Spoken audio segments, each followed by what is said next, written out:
Okay. Right. We're Brent and Mary Waskow, and we've been here at the Journey for 19 years. Awesome. Okay. How do worship and Sabbath look particularly in your home? I would say long term, it's been a challenge. It's been something that I've struggled with. I'm probably my own biggest enemy. Always feeling guilty if I'm just relaxing and not doing anything. And when I feel like I'm getting it right, then there's some external factor that comes in. But I can tell you, you don't see it incrementally week by week, but you'll see incrementally over the years that I've been able to do this better and better. As far as what it looks like, I think we have always made a priority of going to church on Sundays and not letting anything else get in the way of that, whether it be when our kids were young or work things or whatever. Church was always a priority. But as far as the rest of Sabbath, it's looked a little different throughout our years together. But right now, I think it looks like we go to church, and then in the afternoons, it can look like a lot of different things. I kind of like to look at what brings me joy and what refills my soul. And so sometimes that's just I sit and I read, or I do a puzzle and listen to a podcast that makes me think about the things of God. Sometimes often it's taking a walk, or sometimes I like to work in my garden and pull weeds, which seems really strange because it could be work, but for me, that is actually a time of prayer. And so I use that as a time to commune with God and to just have my soul refilled. Awesome. Okay. This wasn't one of the questions, but now that I'm thinking about it, it might get confusing for people when we talk about worship of just like, and they think that it's just here, just, It's funny because we had that conversation. Yeah. Like how are you defining worship? Yeah. So will you define worship for me and kind of Yes. both of you speak into that misconception that it's just taking practice here Sunday morning with Dante leading?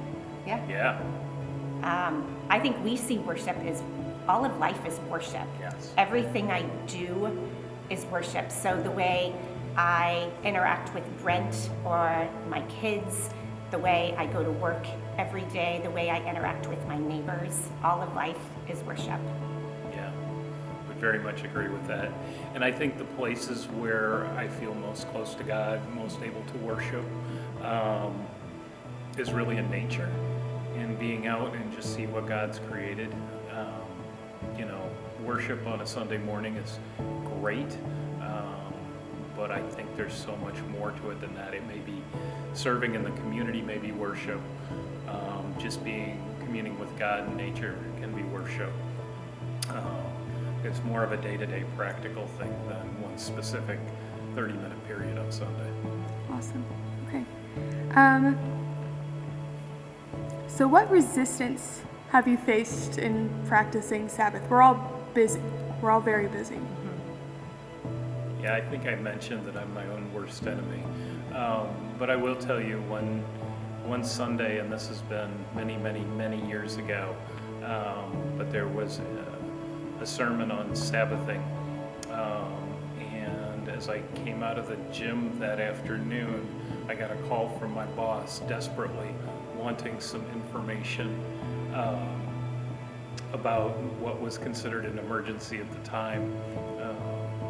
And actually I started laughing, which probably isn't the best response to a boss, but it was so telling that when I'm intent on doing something, just that the devil will try and find a way to knock me out of it. I think also in Sabbathing, both of us Sabbath differently sometimes. And so there are things that I do that that make it difficult for Brent to Sabbath and vice versa. And so really in a marriage of trying to figure out how can you both Sabbath and Sabbath well, and extend grace to the other person so that they can also Sabbath well. Sometimes that can be a struggle. Awesome. Okay. All right. So, how has worship wrong question. How has rest changed how you approach work or family life? Let's rest. I think intentionally resting has helped put into perspective what's really important in life.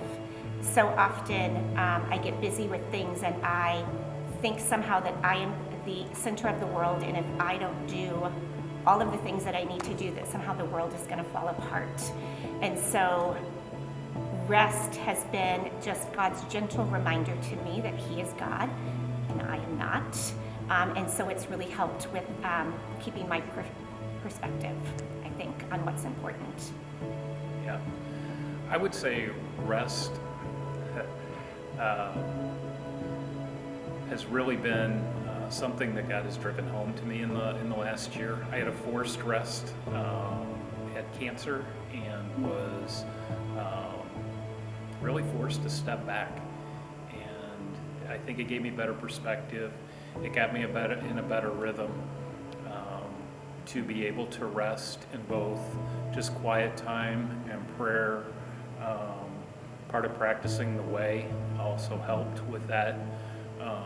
So those two came at the same time. And I was recently reminded of a comment that the cemeteries are full of people that the world couldn't do without. And it kind of puts it in perspective. It's more important to spend time with God and in rest than doing whatever small task is at hand. Awesome.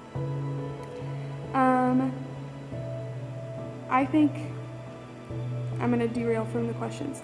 I think this is probably going to be one of the hardest sermons for people. I mean, just like the demographics of our church, and I'm sitting here like thinking about like things in general, just like in full transparency, like in my life and other people's lives.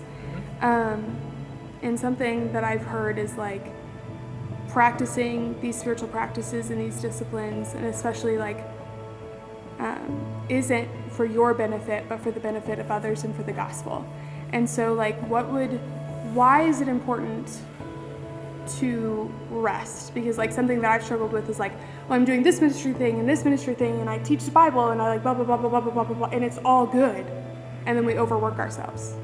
Like, what does that look like for like, no, you need to rest to be able to fully serve God well and serve others well. Yeah, it's understanding that we were not created to carry the burdens of the world, and we were not created to go constantly. Like, we actually were created to step back and to allow ourselves to rest and have our souls restored. And I think, because I've gotten in, the trap of like, I'm serving God by doing this and this and this and this. And then you run yourself ragged. But in that, I think there's a bit of pride. Because there's this, I'm serving God, God needs me.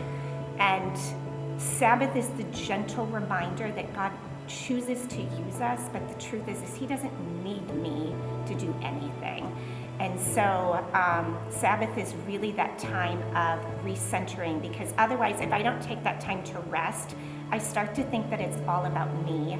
And so then even in my serving, while I'm serving in the name of Christ, I'm really serving in the name of Mary and her looking good and doing lots of wonderful things. I think, at least for me, I've struggled with that over the years. You just said everything that I was going to say, but you said it better. Okay, last one. What encouragement would you give someone learning to rest? Baby steps. You're not going to do it all in one day. I think take an assessment of where you are, like an honest assessment of where you are, and make one change. Maybe that's you're not committed, you've not carved time to go to church every Sunday. We'll start there. Don't let other things get in the way, work or kids' sports or I'm tired, but just making that a priority. Or if you're already doing that, then take an hour in your afternoon on a Sunday to find something that refills your soul. Yeah. I think it's also getting perspective, as you had mentioned on the earlier question. You know, it's not about us, it's about God. And God will take care of things, even though at the moment it feels like without us doing something, everything's going to fall apart. And that's hard for a lot of us to handle, that, you know, we're not irreplaceable.